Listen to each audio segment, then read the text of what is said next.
మళ్ళీ వెళ్ళి చూసా, ఏంటది గుడి, మేరీ మాత విగ్రహం ఉంది అక్కడ. నేను వెనక్కి వచ్చేసి అక్కడ దేవుడి గుడి ఏం లేదండి అన్న.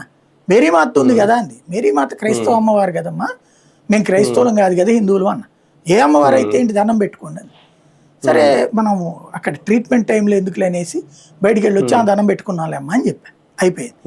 మళ్ళీ ఒక 1 అవర్ తర్వాత ఈ లోపలికి తీసుకెళ్ళాక పేరు పెట్టుకుంటారని చెప్పుకురండి, బాగా అడ్డం తిరుగుతున్నట్టుంది అని చెప్పింది.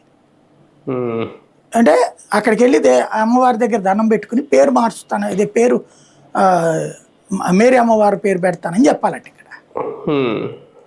నేను అప్పుడు చెప్పా, అట్లగా ఉంది మీకు, నువ్వు నిన్నటిదాకా నువ్వు అన్నీ కరెక్ట్గా ఉన్నాయని చెప్తే, ఇందాక కూడా గంట ముందు దాకా కూడా గంట నుంచి నీకు అర్థం పోయినా అక్కడ ఏమన్నా అమ్మాయి నొప్పులు పడుతుందా, లేదు, మామూలుగా జనరల్ కాన్పు అయిపోయే టైంలో నువ్వు వచ్చేసేసి అక్కడికి వెళ్ళి గుడి అంటావు. గుడి ఏమో చూస్తే నీ మతాంది ఉంది.